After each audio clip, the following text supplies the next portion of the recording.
Hi friend, আমি আজ আপনাদেরকে কিভাবে বাড়িতে অতি সহজেই পেস্ট্রি বানিয়ে সবাইকে খুশি করে দেওয়া যায় সেই রেসিপি করে দেখাবো। এই পেস্ট্রিটা বানাতে খুব কম উপকরণই প্রয়োজন হয় আর খুব সহজেই তৈরি করা যায়। আপনারা বাড়িতে আমার এই রেসিপি ফলো করে যদি একটা পেস্ট্রি কেক বানান তো সবাই খুশি হয়ে যাবে আর অসাধারণভাবে একটা পেস্ট্রি কেক বানাতে পারবেন। আর দেখুন আমি কি সুন্দরভাবে কতগুলো বক্স নিয়ে নিয়েছি পেস্ট্রি রাখার জন্য। আর এই পেস্ট্রি কেকটা দোকানের থেকে কোনো অংশেই কম নয় আর দোকানের থেকে অনেক গুণ ভালো আর খেতেও যেমন সুস্বাদু আর দেখতেও অসাধারণ। আপনারা আমার সম্পূর্ণ রেসিপিটা ফলো করে বাড়িতে একবার ট্রাই করে দেখবেন, খুব সুন্দরভাবে একটা পেস্ট্রি কেক বানাতে পারবেন। চলুন দেখে নেওয়া যাক আমার এই পেস্ট্রি কেকটা বানানোর জন্য কি কি প্রয়োজন হয়েছে। পেস্ট্রি কেকটা বানানোর জন্য আমি ময়দা নিয়েছি, কোকো পাউডার নিয়েছি, চিনি, দুধ নিয়েছি, তেল আর ডিম, এখানে চকলেট এসেন্স, ভ্যানিলা এসেন্স, নুন 1 চিমটি আর বেকিং পাউডার নিয়েছি। সমস্ত উপকরণ আমি গ্রাম হিসেবে ডেসক্রিপশন বক্সে লিখে দেব। প্রথমে আমি ময়দার সাথে কোকো পাউডারটা ভালোভাবে মিশিয়ে নিয়েছি আর বেকিং পাউডারও দিয়ে দিয়েছি। ভালোভাবে শুকনো উপকরণগুলো মিশিয়ে নিতে হবে। তারপর আমি রুম টেম্পারেচারে রাখা ডিমগুলো নিয়ে নিয়েছি একটা শুকনো বাটিতে। তারপর একটা ইলেকট্রিক বিটার দিয়ে বিট করে নিচ্ছি। নুন যে 1 চিমটি রেখেছিলাম সেটা দিয়ে দিলাম আর সমস্ত চিনিটাও দিয়ে দিলাম। 30 সেকেন্ড বিট করার পর দেখুন ভালোভাবে আমি চিনিটাকে বিটার দিয়ে বিট করে নিচ্ছি। এভাবেও আপনারা বিট করে নেবেন আর একটা ফোমি স্ট্রাকচার হয়ে যাবে। দেখুন খুব সুন্দরভাবে বিট করা হয়ে গেছে, ডিমের সাথে চিনিটা আমার মিশে গেছে। তারপর আমি অল্প অল্প করে ময়দা দিয়ে ভালোভাবে ডিম চিনির সাথে মিশ্রণটা মিশিয়ে নিয়েছি, একটা ব্যাটার বানিয়ে নিয়েছি। আর এটা ধীরে ধীরেভাবে মিশাতে হবে বন্ধুরা, তাড়াহুড়ো করলে হবে না, কারণ কোকো পাউডার আছে, ফোমটা বসে যাওয়ার সম্ভাবনা থাকে। আমি খুব আলতো হাতেই একটা হ্যান্ড উইক্সের মাধ্যমে মিশিয়ে নিয়েছি ময়দাগুলো। আর তারপর আমি একটা স্কোয়ার কেক টিন নিয়েছি, সেটা রেডি করা ছিল আগে থেকে। তার মধ্যে আমি ব্যাটারটা ঢেলে 150 ডিগ্রি সেন্টিগ্রেডে 45 মিনিটের জন্য বেক করে নিয়ে চলে এসেছি। দেখুন আমি বাটার পেপারটা তুলে দেখিয়ে দিচ্ছি, খুব সুন্দরভাবে বেক হয়ে গেছে আর খুব নরম একটা স্পঞ্জি কেক তৈরি হয়ে গেছে। আর আমি ধীরে ধীরে এটাকে কাটিং করে দেখিয়ে দেবো আপনাদের। এইভাবে আপনি যদি স্পঞ্জ বানান তো খুবই নরম হবে। আমি 2 লেয়ারে ভাগ করে নেব আর দেখুন খুব নরম স্পঞ্জ হয়ে গেছে। এইভাবে একটা পেস্ট্রি কেক বানালে সবাই খুশি হয়ে যাবে, ছোট থেকে বড়। আর আমার এই রেসিপিটা যদি আপনাদের ভালো লেগে থাকে আর আমার এই পেস্ট্রি কেকের ডিজাইনটা যদি আপনাদের ভালো লেগে থাকে, প্লিজ বন্ধুরা আমার চ্যানেলটা সাবস্ক্রাইব করবেন আর পাশে থাকা বেল আইকনটি ক্লিক করে একটা কমেন্ট করবেন প্লিজ বন্ধুরা, আর লাইক করে দেবেন একটা। দেখুন আমি এটাকে একটা রেক্ট্যাঙ্গেল শেপ দিয়েছি যাতে সুন্দরভাবে পেস্ট্রিগুলো কাটা যায়। আর যেখানে যেখানে একটু করে স্পঞ্জের প্রয়োজন ছিল সেখানে দিয়ে দিয়েছি। স্পঞ্জটাকে এবার আমি ভালোভাবে সুগার সিরাপ দিয়ে সোপ করে নেব।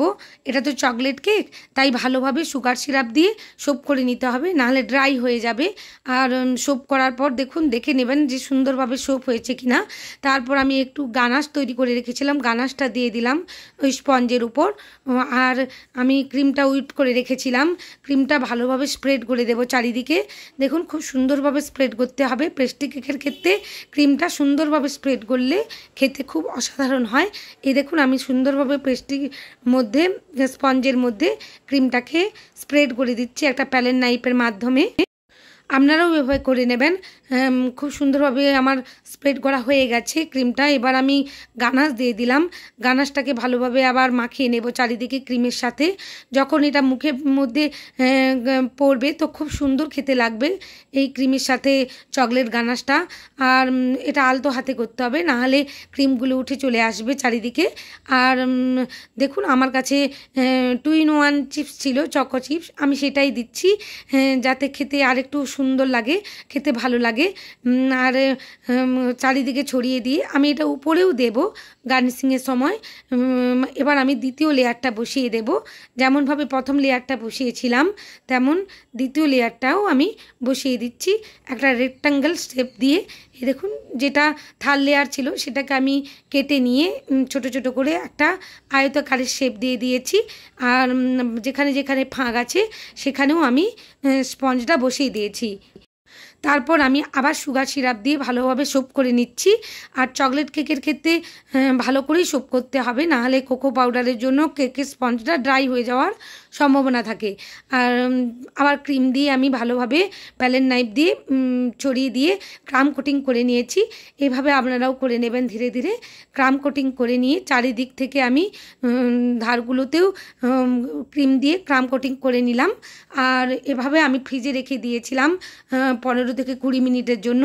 তারপর আমি আবার ফ্রেশ ক্রিম দিয়ে ভালোভাবে উপরে মসৃণ করে দেবো, একটা ফিনিশিং লুক আনবো। আর চারপাশটা ফিনিশিং না করলেও হবে বন্ধুরা, কারণ এটা তো পেস্ট্রি কেক, এটা তো কাটতে হবে, তাই আমি চারিদিকটা করলাম না।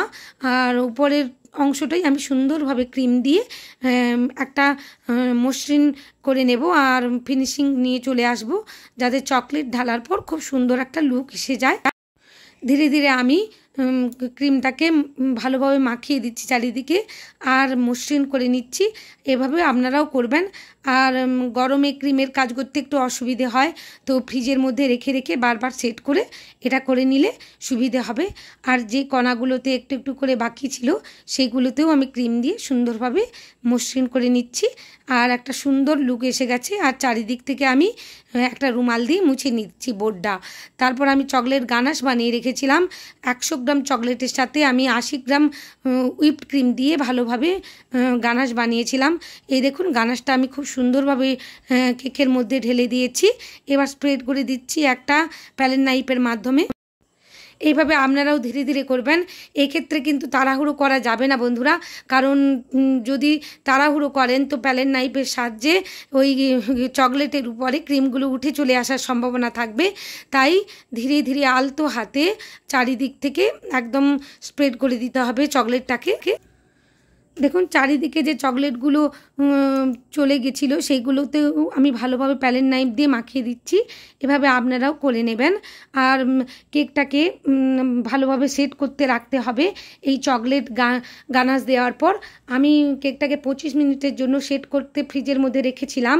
তারপর একটা বাটিতে গরম জল নিয়েছি আর ছুরিটাকে দিয়ে ভালোভাবে গরম জলের মধ্যে ডুবিয়ে নিয়ে রুমাল দিয়ে মুছে নিয়েছি ভালোভাবে।